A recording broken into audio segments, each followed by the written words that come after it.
Welcome to this video on SQL Event Scheduling. In this video, you will learn how to automate database tasks with scheduled events. Let us begin. What are SQL scheduled events? SQL scheduled events are tasks that you can set up to run automatically on a server running SQL. They're like having a built-in scheduler for your database.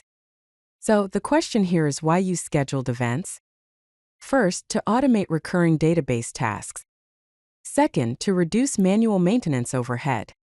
Third, to execute tasks on predefined schedules. Fourth, to ensure consistency and reliability.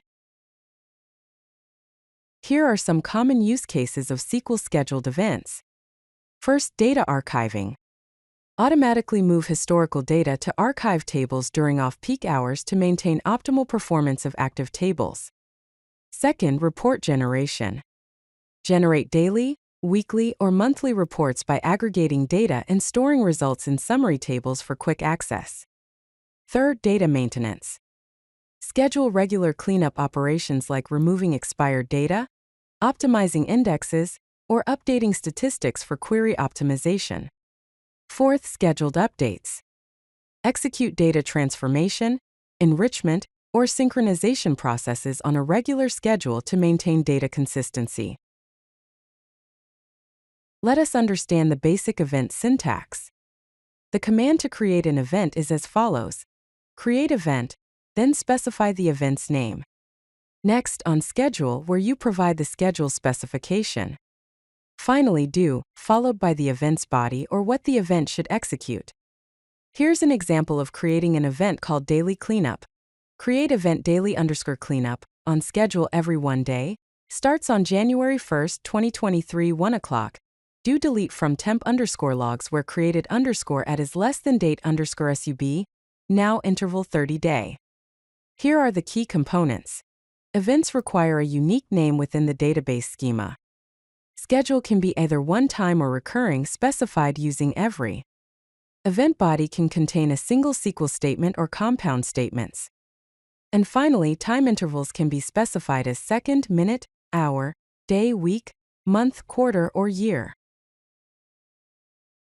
Now let's explore schedule specifications with examples. Firstly, a one-time event. Create event 1_time_backup, on schedule at December 31st, 2023, 23:59 and 59 seconds.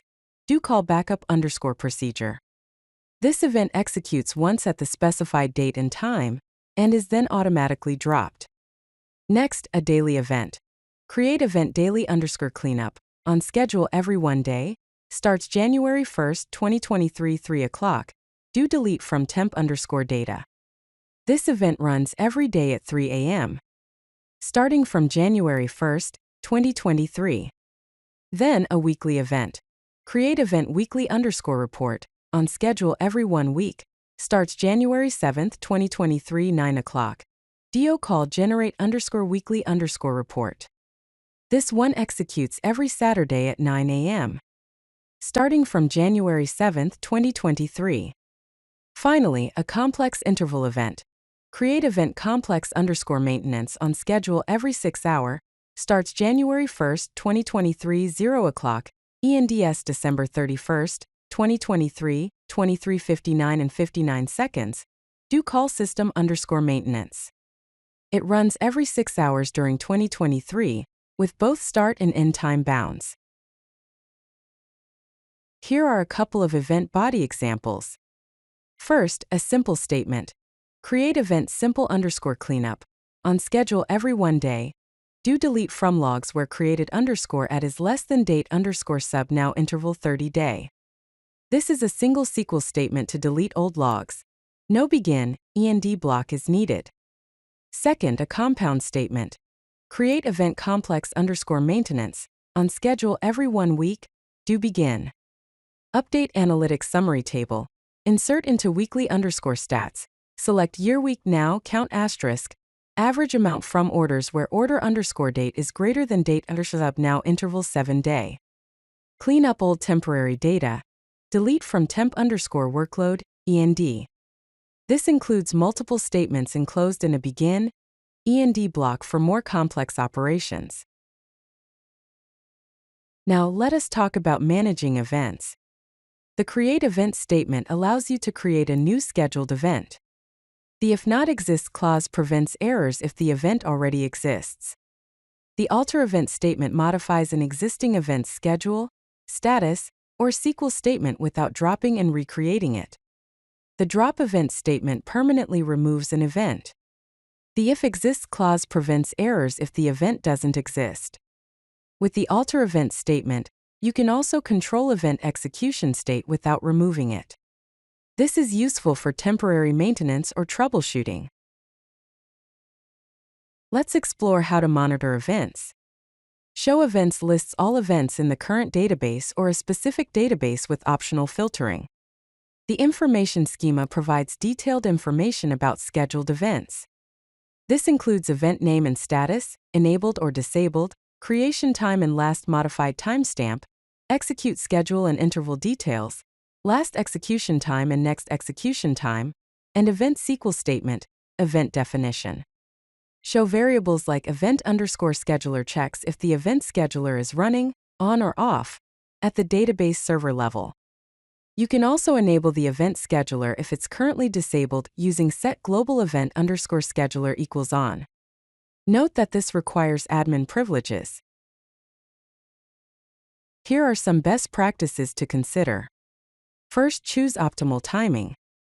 Schedule resource-intensive events during off-peak hours to minimize impact on system performance and user experience. Second, implement error handling in event bodies to prevent failures from affecting database operations. Use compound statements with conditional logic. Third, document your events. Maintain a registry of all scheduled events with descriptions, purposes, and expected behavior to facilitate troubleshooting and knowledge transfer. Fourth, use transactions within event bodies to ensure data consistency. If an error occurs during execution, the transaction can be rolled back. Fifth, test before deployment. Test events thoroughly in a development environment before implementing them in production to avoid unexpected behaviors or performance issues. And finally, monitor performance.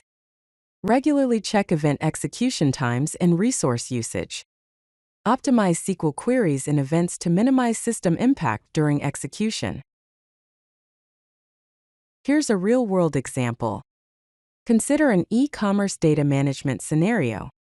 An e-commerce platform needs to maintain optimal database performance while preserving historical order data for analytics.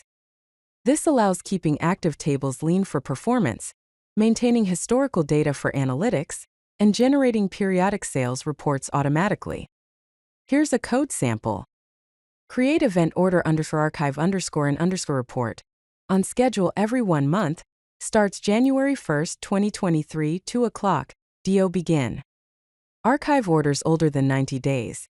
Insert into orders_archive, select asterisk from orders, where order_date is less than date_sub_date interval 90 day.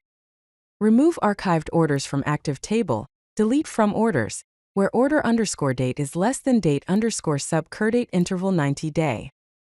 Generate monthly sales summary, insert into monthly_sales_summary month, total_orders revenue, select date_format_date, %y-%m, count asterisk, sum total_amount, from orders, where order_date is greater than or equal to date_format, date_sub, date interval 1 month, %y-%m-01, and order_date is less than date_format date, %y-%m-01 end.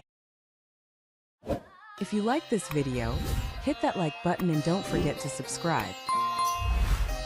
Visit codelucky.com for more such useful content.